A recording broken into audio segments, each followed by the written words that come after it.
Jelangkung Jelangkung didieu aya hajatan leletikan sumping teu diundang teu diantar.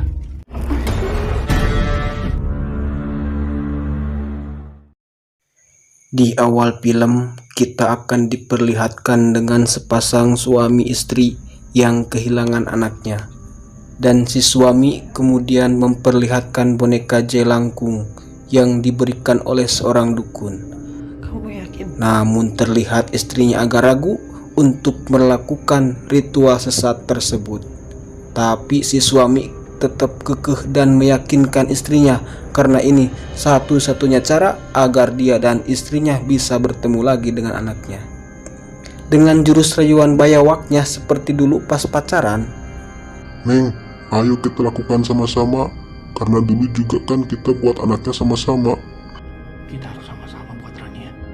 Mendengar suaminya mengeluarkan jurus bayawaknya, si istri pun akhirnya menuruti permintaan suaminya tersebut.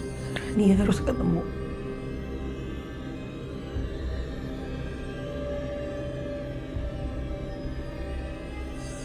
Lalu setelah melakukan ritual pemanggilan arwah jelangkung, dan benar saja, tak lama kemudian anaknya pun terdengar memanggil ayahnya di suatu ruangan yang gelap.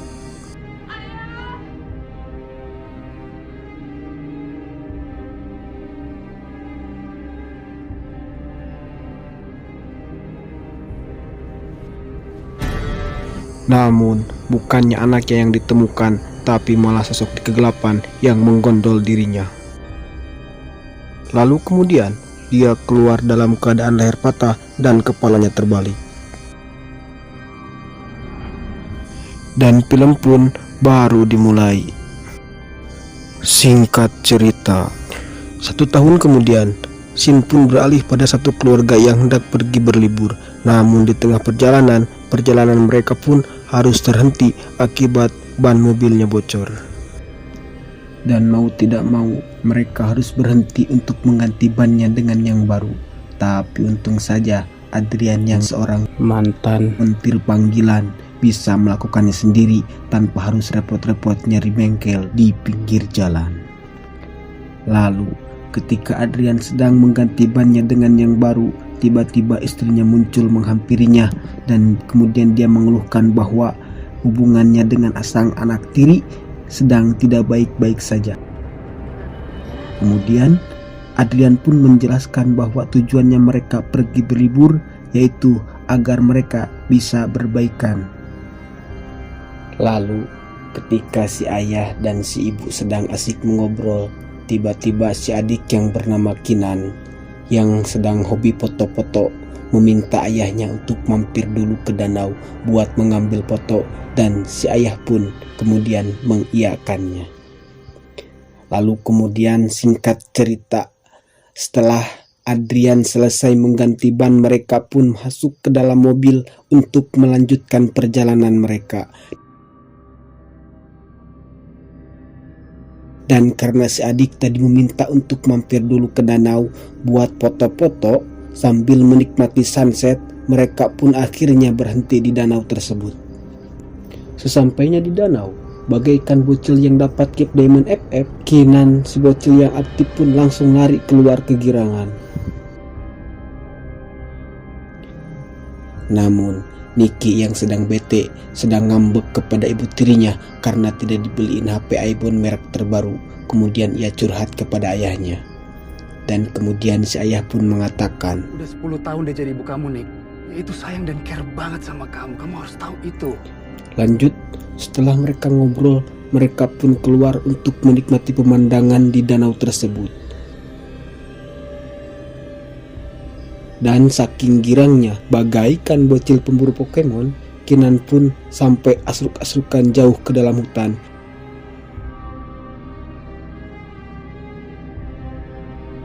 Ketika Kinan yang lagi asik ngeplog, kemudian Niki si kakak yang disuruh ayahnya untuk ngejagain adiknya pergi sebentar untuk ke toilet.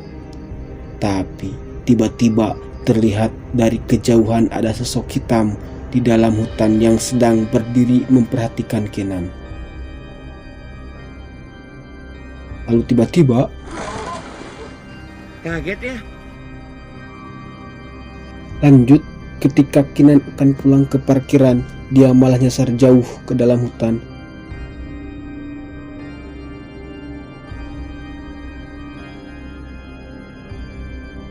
Dan di tengah perjalanan, dia menemukan sebuah boneka jelangkung.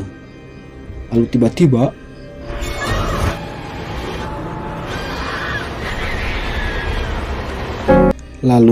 setelah selesai boker dan ganti popok, Niki yang sedang khawatir pun mencoba menelpon Kinan.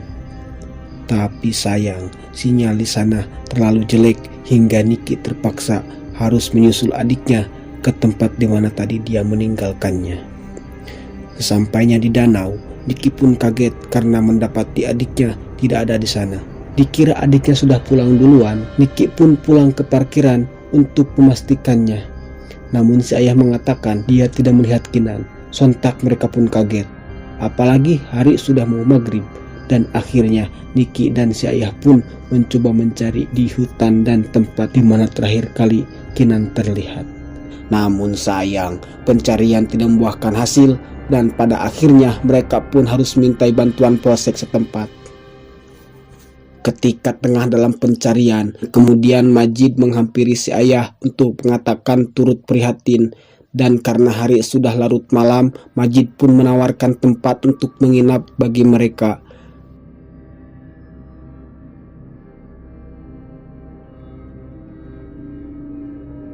Dan sesampainya di rumah polisi tersebut, mari kita perkenalkan, dia bernama Faisal, biasa dipanggil Ical, dan dia adalah keponakannya si Majid. Kemudian si Ical menunjukkan kamar untuk bisa mereka tinggali.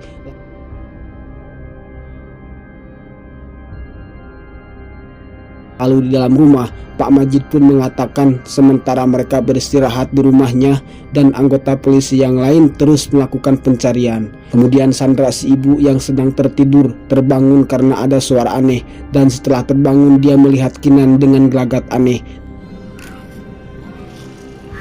Dirasa itu cuma halusinasi, Sandra pun mencoba untuk menenangkan pikirannya. Singkat cerita, esok pagi pun tiba.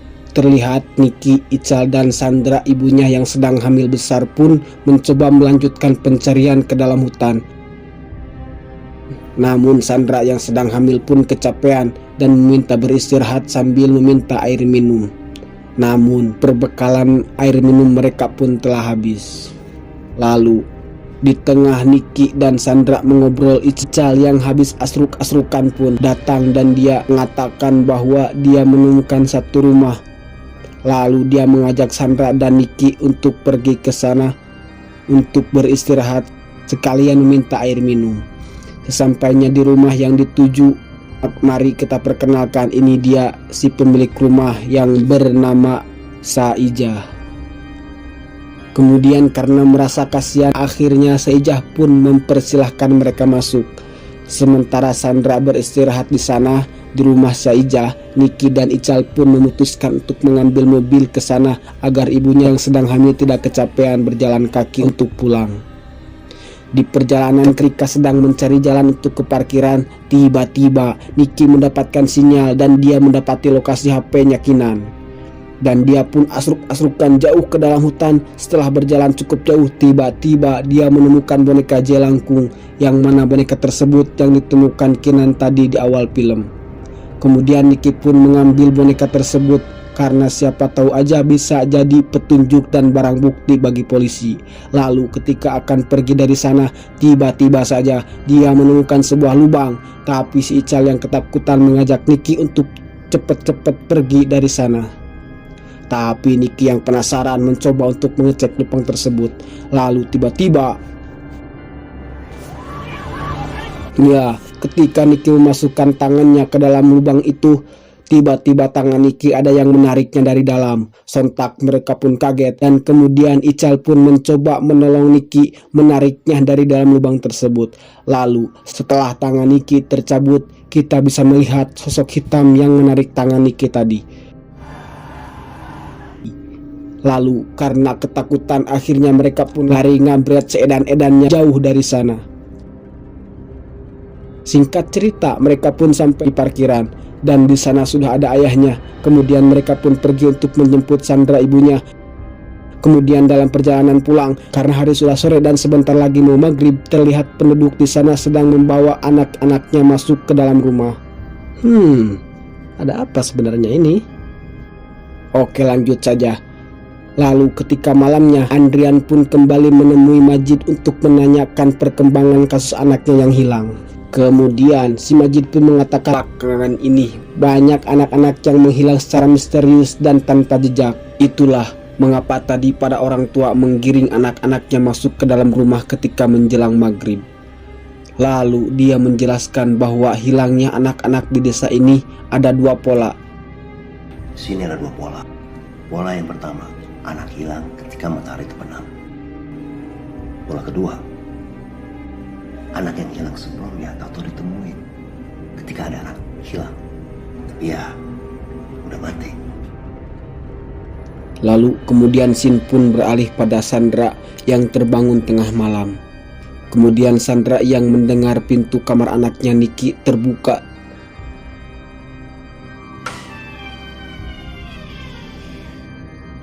Dia masuk dan melihat anaknya Niki sedang tertidur dan dia menyelimutinya. Ketika Sandra akan keluar, dia kaget anaknya tiba-tiba nelpon. Karena baru saja dia melihat Niki sedang tertidur di kasurnya. Dan Niki pun mengatakan bahwa dia sedang dalam perjalanan pulang. Lalu siapakah di balik selimut itu? Tak sampai di situ, ketika Sandra dalam keadaan panik, kemudian dia melihat Kinan memanggilnya dalam kamar mandi. Lalu ketika diperiksa,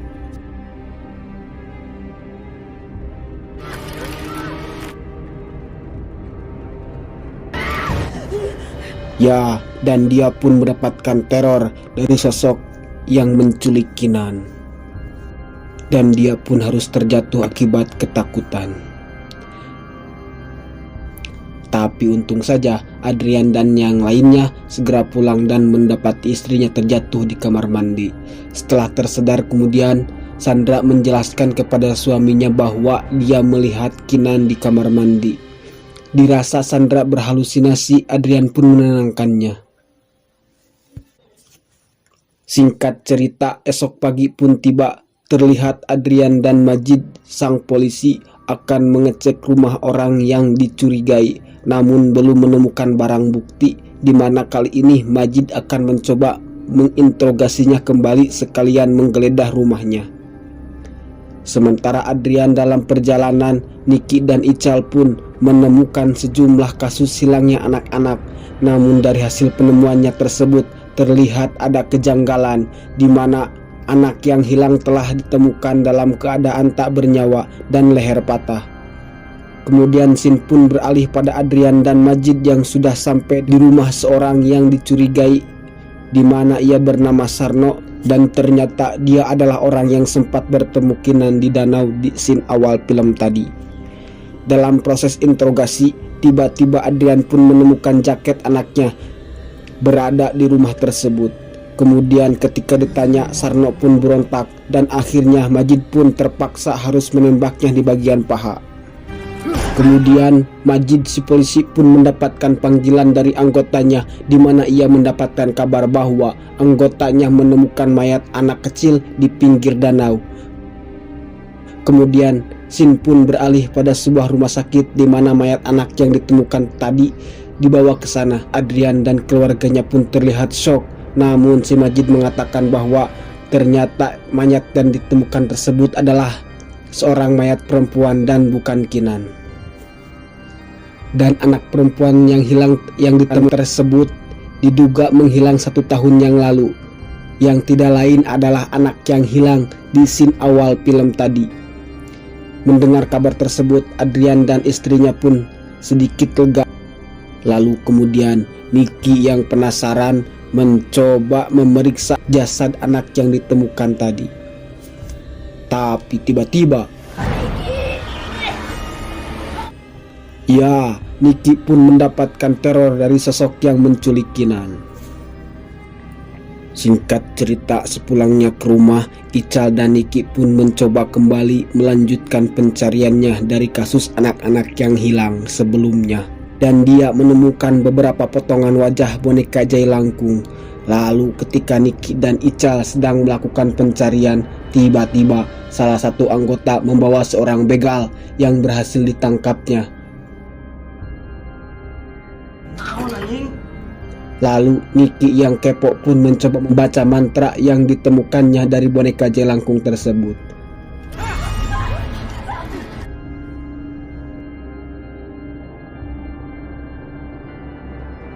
Lalu seusai membacanya, portal menuju alam lain pun terbuka. Dan kemudian Niki pun mendengar Kinan adiknya memanggilnya dari dalam portal tersebut. Dan disusul oleh si begal yang berhasil melepaskan borgol di tangannya. Sementara sepulangnya dari rumah sakit, kemudian Sandra pun pergi ke rumah Saijah untuk membawakan beberapa kantong makanan. Lalu di dalam rumah ketika sedang mengobrol, Sandra pun bertanya kepada Saijah, "Ibu sendirian saja tinggal di sini?" Saijah pun menjawab bahwa ia tinggal bersama anaknya yang bernama Inggi. Tapi terlihat gerak-gerik Saijah sangat mencurigakan. Kembali kepada Niki. Niki pun mendengar Kinan memanggilnya dan dia pun mencoba untuk mengikuti sumber arah suara tersebut. Dan seolah terhubung, Sandra yang sedang berada di dalam rumah Saijah pun merasa curiga karena dia mendengar Kinan memanggil kakaknya dari dalam kamar anaknya Saijah. Di sisi lain, Adrian, Majid dan para anggota lainnya sedang menginterogasi Sarno untuk menunjukkan lokasi di mana dia menemukan jaketnya Kinan. Di sana, Adrian sempat menodongkan pistol pada Sarno yang diambilnya dari seorang polisi. Namun Majid mencoba menenangkannya agar dia tidak langsung menembakkan pistolnya tersebut.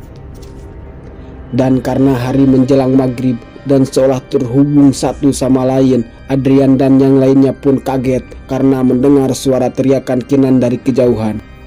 Kemudian Adrian pun kukurusukan ke dalam hutan untuk mencari sumber suara tersebut. Kembali kepada Niki yang sedang mencari adiknya, dia kemudian menemukan sebuah rumah di alam lain tersebut. Lalu di dunia nyata, Sandra yang tadi curiga dengan tingkah Saijah pun mencoba mencari anaknya, sembari membawa sebilah pisau yang ditemukannya untuk berjaga-jaga. Dan ya, Sandra pun mendapati Saijah yang ternyata selama ini Saijah sudah mengawetkan anaknya yang sudah meninggal akibat bunuh diri di danau. Karena anaknya yang depresi selalu dibully oleh teman-temannya karena kondisi fisiknya yang tidak biasa, di mana sejak lahir Inggi tubuhnya tumbuh lebih tinggi dari anak-anak yang lain dan manusia pada umumnya. Lalu pada suatu saat Inggi sudah tidak sanggup lagi mendapatkan perlakuan dari teman-temannya dan lingkungan sekitar, dan dia memutuskan untuk bunuh diri. Dan untuk menghilangkan jejak, kemudian Saijah pun membuat laporan palsu bahwa anaknya hilang. Lalu kemudian dia pergi ke dukun untuk memintainya bantuan. Dan ya, ternyata dukun tersebut adalah si Sarno yang tadi sedang diinterogasi. Lalu kemudian Sarno pun memberikan sebuah boneka Jailangkung kepada Saijah. Orang itu ngasih ini ke Abu Untuk berkomunikasi dengan arwah anaknya. Namun ketika maghrib menjelang, arwah Inggi selalu meminta teman kepada ibunya. Dan akhirnya mulai saat itu ketika matahari mulai tenggelam, si ibu pun mulai menculik anak-anak dengan cara memancingnya menggunakan boneka Jailangkung.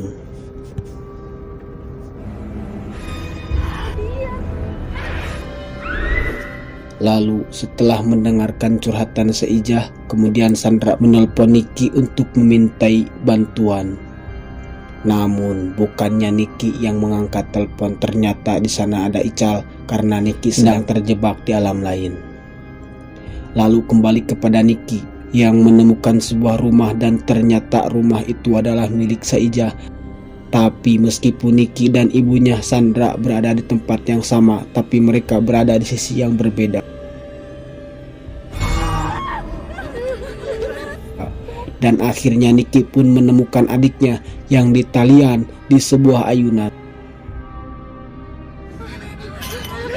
Tapi sayang, si begal yang seorang figuran pun harus tewas di sana karena dibunuh oleh sosok arwah Inggi yang tinggi besar. Dan Niki bersama Kinan pun kemudian masuk ke dalam rumah untuk bersembunyi.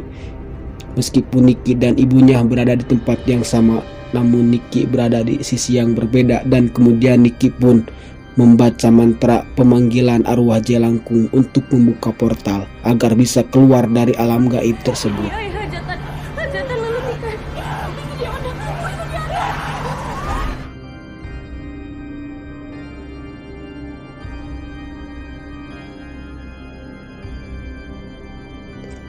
Tapi tiba-tiba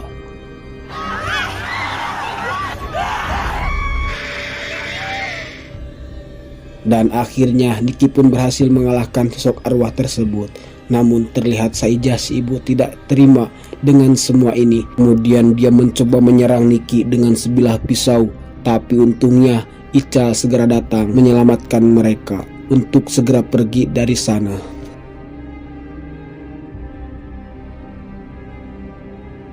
Namun ketika akan menyalakan mobil, lalu tiba-tiba, ya, bagaikan kerasukan sosok psikopat, Saijah pun mengejar mereka dengan membawa sebilah pisau dan kemudian menyerang mereka.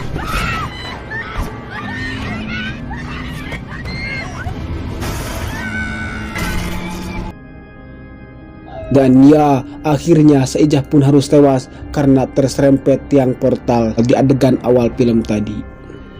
Oh, ternyata itu gunanya tiang portal tersebut. Namun di akhir film, terlihat Sarno yang dinyatakan tidak bersalah pun terlihat dendam kepada keluarga Adrian dan Sandra. Apakah Sarno akan balas dendam? Sabar teuing, karena film pun sudah berakhir.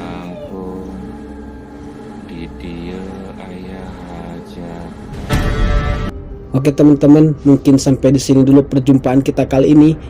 Jangan lupa like, comment, share, and subscribe. Oke, saya Kang Kopas, mewakili para beban keluarga di seluruh Nusantara.